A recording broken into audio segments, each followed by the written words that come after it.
को चिल्ला करके कह रहा था कि प्रधानमंत्री जी आप जिसे शहजादा कह रहे थे वो तो हिंदुस्तान की सड़कों की धूल फांक रहा है।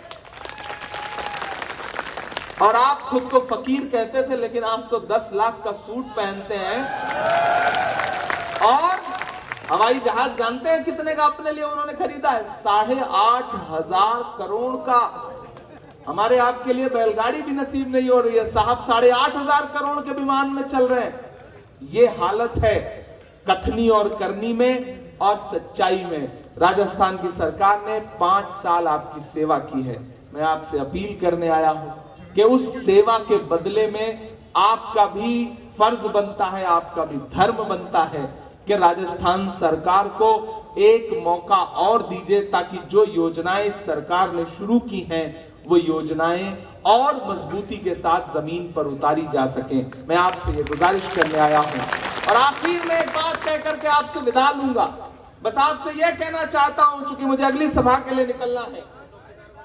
हाँ, शायरी भी सुना दूंगा, तो सुनाना ही पड़ेगा।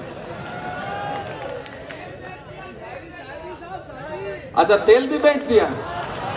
तेल बेचा तो बेचा, तेल निकाल भी लिया है लोगों का, ये भी है। देखिए, जिन्हें ये लगता है कि भारतीय जनता पार्टी, अकलियत के बहुत सारे साथी भी उनके झांसे में आ जाते हैं। मुझे किसी ने बताया कि डिडवाना से एक बार टिकट दिया था उन्होंने किसी अकलियत के साथी को, किसी मुस्लिम भाई को, इस बार वो भी नहीं दिया। आप तो सिर्फ डिडवाना देख रहे हैं, मैं तो राज्यसभा में बैठता हूं। राज्यसभा में 3 मुस्लिम सांसद हुआ करते थे भाजपा के। कौन? मुख्तार अब्बास नकवी, एमजे अकबर, सैयद जफर इस्लाम।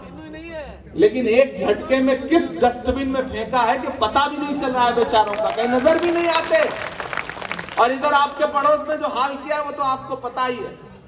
और इधर ये हाथी पे सवार लोग आके आपसे कहेंगे कि कांग्रेस ने आपको दिया क्या है, तब उनसे कह देना कि भैया वो कांग्रेस पार्टी ही है जिसने डॉक्टर जाकिर हुसैन को इस देश का राष्ट्रपति बनाया। वो कांग्रेस पार्टी ही है जिसने फखरुद्दीन अली अहमद साहब को इस देश का राष्ट्रपति बनाया। वो कांग्रेस पार्टी है जिसने मौलाना अबुल कलाम आजाद को इस देश का पहला शिक्षा मंत्री बनाया। वो कांग्रेस पार्टी है जिसने रफी अहमद किदवई को इस देश का पहला कृषि मंत्री बनाया। वो कांग्रेस पार्टी है जिसने सैयदा अनवरा तैमूर को असम का मुख्यमंत्री बनाया, अब्दुल गफूर साहब को बिहार का मुख्यमंत्री बनाया, बरकतुल्ला साहब को राजस्थान का मुख्यमंत्री बनाया, अब्दुल रहमान अंतुले साहब को महाराष्ट्र का मुख्यमंत्री बनाया, गुलाम नबी आजाद को कश्मीर का मुख्यमंत्री बनाया, सलमान खुर्शीद को इस देश का विदेश मंत्री बनाया। और वो कांग्रेस पार्टी है के लिए आपके लिए लड़ने वाले, अपनी शायरी के जरिए पूरे देश में आपकी आवाज उठाने वाले इमरान प्रतापगढ़ी को 34 साल की उम्र में इस देश की सबसे बड़ी पार्लियामेंट में, राज्यसभा में महाराष्ट्र से भेजा। तो आपको यह देखना है कि कथनी और करनी में, भाषण में, सच्चाई में कौन कहां खड़ा है। भारतीय जनता पार्टी के हर नारे झूठे हैं। उन्होंने पहला नारा क्या दिया? बहुत हुई महंगाई की मार, अब की बार मोदी सरकार। और फिर महंगाई कहां तक लाके खड़ी कर दी? बाप रे, आप सब्जी नहीं खरीद सकते। टमाटर तक जो 20 रुपए किलो बिकता था वो कितने में बिका? 250 रुपए किलो में। एक दिन मैं पार्लियामेंट जा रहा था, आंखों देखी बता रहा हूं आपको, मैंने देखा कि पार्लियामेंट से 50 मीटर दूर प्रेस क्लब है। प्रेस क्लब के बाहर एक टाटा 407 खड़ी थी और उसके सामने लाइन लगा करके सूट में, टाई में, जीन्स टी शर्ट में लोग खड़े हैं। तो मुझे लगा यार यहाँ क्या बंट रहा है जो लोग खड़े हैं। मैंने ड्राइवर से कहा भैया गाड़ी रोको। पलट के जब मैंने पूछा भाई यहाँ किस बात की लाइन है, तो बोले सब्सिडी वाला टमाटर बिक रहा है। ये हालत कर दी है। दूसरा नारा क्या था? बेटी बचाओ बेटी पढ़ाओ। मैं इसमें एक बात जोड़ देता हूं कि बेटी बचाओ बेटी पढ़ाओ, बेटी पढ़ाओ बेटी बचाओ, लेकिन किससे? भाजपा के नेताओं से। क्योंकि हमने देखा है कि कश्मीर में एक बच्ची के साथ बलात्कार हुआ तो बलात्कारियों के समर्थन में यात्रा निकाली भाजपा के नेताओं ने। हाथरस में उस बिटिया के आरोपियों को बचाने के लिए भाजपा के कई नेता खड़े हो गए। उन्नाव में भाजपा का विधायक जेल काट रहा है बलात्कार के आरोप में, सजा भुगत करके।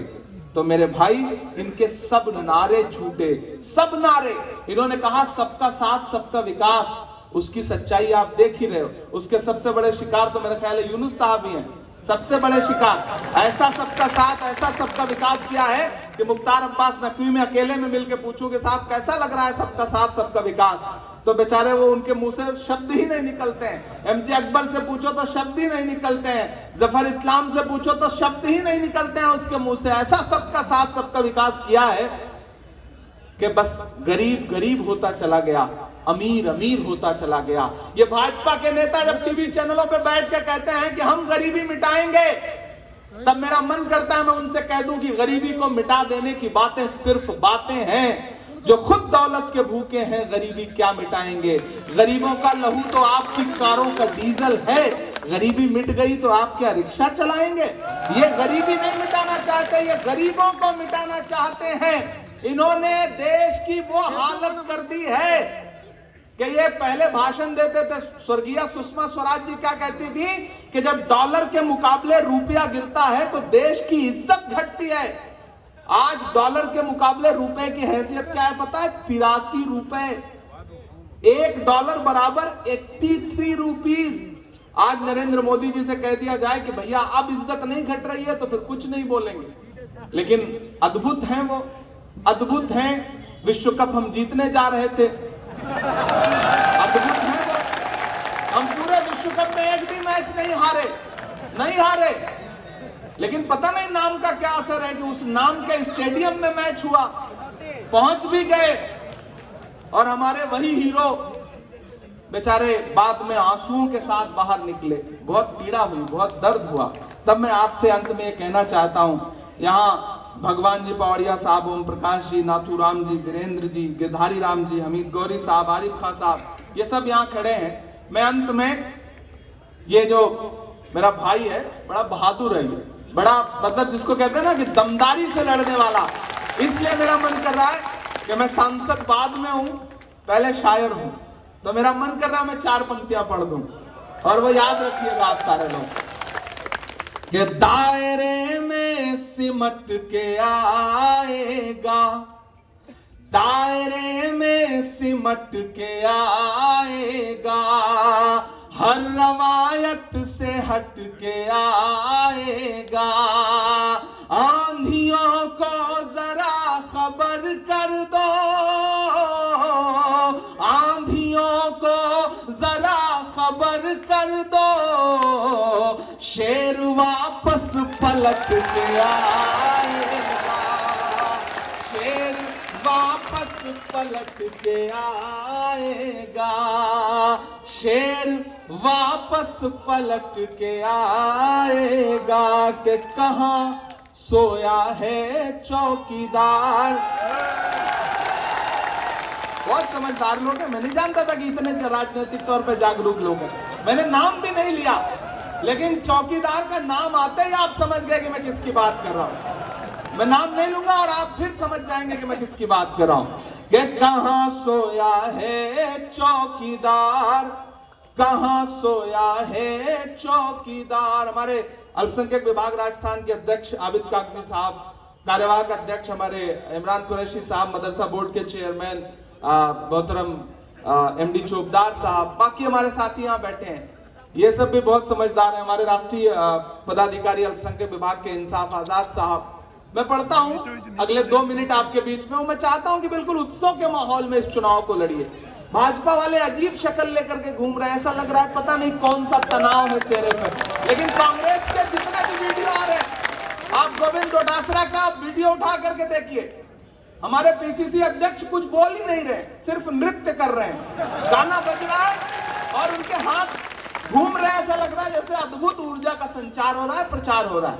आप सचिन भाई की सभाएं देखिए, सामने से जिंदाबाद और आई लव यू के नारे लग रहे हैं, चुनाव प्रचार हो रहा है। गहलोत साहब जा रहे हैं, जनता अपने आप योजनाएं गिना रही है। राहुल गांधी जी पहुंच रहे हैं, नारा लग रहा है नफरत छोड़ो भारत जोड़ो, नफरत के बाजार में मोहब्बत की दुकान खोल रहा हूं। हमसे एक दिन एक साथी ने कहा कि क्या आपको लगता है कि नफरत के बाजार में मोहब्बत की दुकान राजस्थान में फिर से खुलेगी? मैंने कहा देखो यार, ये राजस्थान है, ये जब भी करता है कुछ बड़ा करता है। दुकान तो कर्नाटक में खुली है, यहाँ तो शोरूम खुलेगा मोहब्बत का। ये राजस्थान है, ये वीरों की धरती है, ये जब भी करेगा कुछ बड़ा करेगा और ऐसे वापस भेजेगा ये जो बड़े बड़े हवाई जहाज लेकर के। आज हम जब टेक ऑफ करने के लिए चार्टर्ड में बैठे तो प्रधानमंत्री जी अपना विमान लेके उसी समय उतर रहे थे। बड़े बड़े विमान आए हैं, बड़े बड़े हेलीकॉप्टर आए हैं, पैसे बहाए जा रहे हैं। ऐसा लग रहा है जैसे राजस्थान की जनता को बड़ा भोला भाला समझते हैं। नहीं भैया, ये भोले नहीं है, ये भाले हैं। आप इनको इतना आसान मत समझिए। इतना आसान समझे होते तो जिस ईडी को भेज करके आप पूरे देश में सरकारें गिरा रहे थे, उस ईडी के अधिकारी यहाँ खुद ही गिरफ्तार हो गए। ये है राजस्थान के कहां सोया है चौकीदार, कहां सोया है चौकीदार। गैस सिलेंडर की कीमत भी 1000 के पार, कहां सोया है चौकीदार, कहां सोया है चौकीदार। दुनिया में कोई भी व्यक्ति मिले आपको, बुजुर्ग आदमी, चाचा यहाँ बैठे, इनसे पूछिए जब आप पढ़ते थे तो आपके साथ 5वीं में, 6वीं में, 7वीं में कोई साथी आपका पढ़ता था? है कोई? तो अभी ये 2-3 नाम गिना देंगे कि मेरे साथ प्राइमरी में ये थे। लेकिन अभी प्रधानमंत्री जी से पूछिए कि जब आप पॉलिटिकल साइंस में, इंटायर पॉलिटिकल साइंस में पोस्ट ग्रेजुएशन कर रहे थे तो आपका क्लासमेट कौन था, आपके साथ कौन पढ़ता था?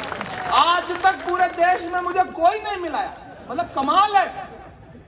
और ये तो राजस्थान है, लाडनू है, नागौर है, यहाँ व्यापार को समझने वाले लोग हैं।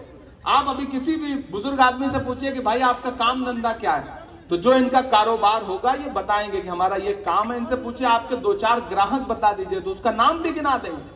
लेकिन मैंने तो कई बार सोचा कि मैं प्रधानमंत्री जी से पूछूं कि वडनगर में जब आप चाय बेचते थे तो किसने पिए, मुझे एक व्यक्ति बता दीजिए। कोई नहीं मिला, आज तक कभी कोई नहीं मिला।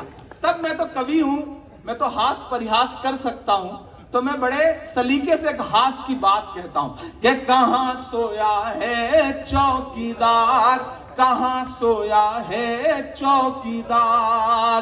के चाय बेचने वाला पूरा भारत बेच रहा है। ऐसे कमजोर तालियों से काम नहीं चलेगा, जाना चाहिए दिल्ली तक आपकी तालियां। चाय बेचने वाला पूरा भारत बेच रहा है, इसी काम में हासिल उसे महारत बेच रहा है। और तालियां तो अब चौथी पंक्ति पे चाहिए कि रेल बिक गई, तेल बिक गया, बिका हवाई अड्डा।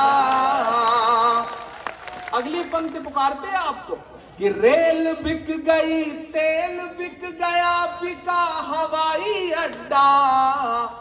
सब कुछ बिकता देख के खुश हैं अपने जेपी नड्डा। कि जनता महंगाई की मारी करती हाहाकार, कहां सोया है चौकीदार, कहां सोया है चौकीदार, कहां सोया है चौकीदार, कहां सोया है चौकीदार। आप विश्वास करें, एक बात की मैं प्रशंसा करता हूं। मैं बैठा था तब भी मैंने आबिद से भी ये बात कही कि जितनी ऊर्जा मैं यहां के राजनीतिक कार्यकर्ताओं में देख रहा हूं, मैं 4 राज्यों के चुनाव में प्रचार करके यहां पहुंचा हूं। आप विश्वास करें, ये ऊर्जा, ये जिंदा दिली, ये हौसला और अपने प्रत्याशी के प्रति ये समर्पण और प्यार मैंने पूरे देश के किसी भी विधानसभा में नहीं देखा। मैं इस बात के लिए आपकी प्रशंसा करता हूं, आपकी तारीफ करता हूं। आप इतने अच्छे लोग हैं कि मेरे अंदर का शायर लगातार जाग रहा है, मैं लगातार सुनाता रहूंगा। मुझे अगली सभा के लिए जाना है, मुझे धौलपुर पहुंचना है, इसलिए मैं एक वादा आपसे करता हूं कि आपने पिछली बार 13,000 के मार्जिन से मुकेश भाकर को विधायक बनाया था।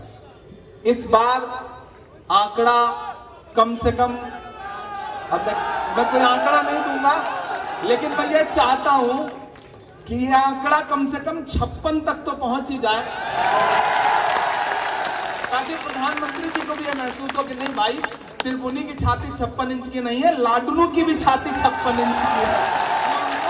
एहसास हो जाए और आप ये कर सकते हैं। अगर आप एकजुट हो गए तो कोई ताकत रोक नहीं सकती। एक आपसे वादा कर रहा हूं कि मैं आपके राज्य से सांसद नहीं हूं, वरना सारा खजाना मैं अपना सारा बजट लाके लाडनू में दे देता। लेकिन ये वादा करता हूं कि मुझे ऊपर वाले ने, खुदा ने, ईश्वर ने मुझे शायरी का हुनर दिया है और आप मेरी शायरी से प्रेम करते हैं, तो आप मुकेश को जिताइए। जीतने के बाद इसी बस स्टैंड पर एक बार आपका धन्यवाद करने, शुक्रिया अदा करने फिर आऊंगा। ये मेरा आपसे वादा है। बहुत बहुत धन्यवाद। निकलना है, देर हो रही है, अगली बार फिर आऊंगा। धन्यवाद। एक सेकंड,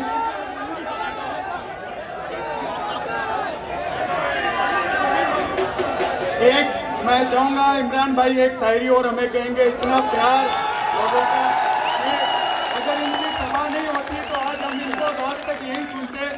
और मैं चाहूंगा इमरान भाई एक बार और आपको।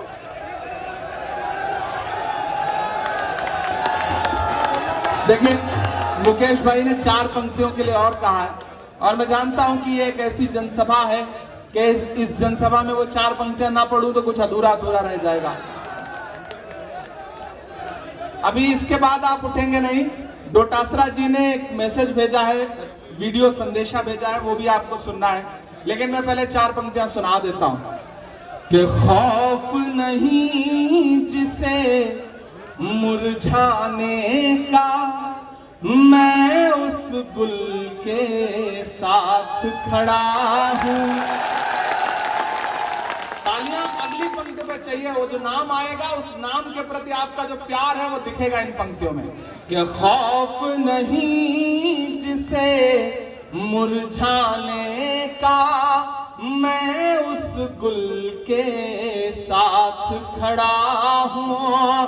खौफ नहीं जिसे मुरझाने का, मैं उस गुल के साथ खड़ा हूं। कैसा भी दौर आए लेकिन मैं राहुल के साथ खड़ा हूं।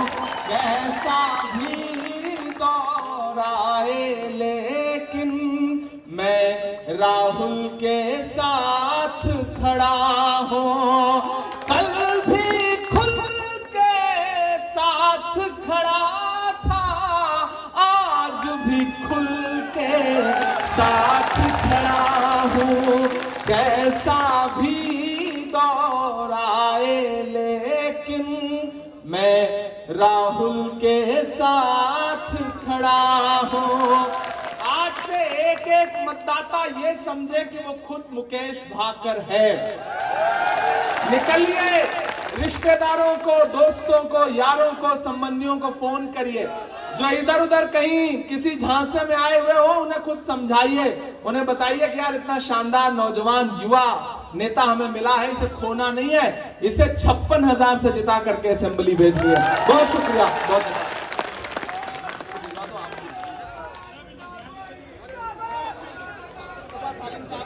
मुस्तफा सालिम साहब लक्ष्मणगढ़ के हैं। हम इनका नाम भूल गए थे भाई, अब भूल जाना मुश्किल होता है। मैं चाह रहा हूं कि इनके डोटासरा जी का संदेशा भी सुनाएं।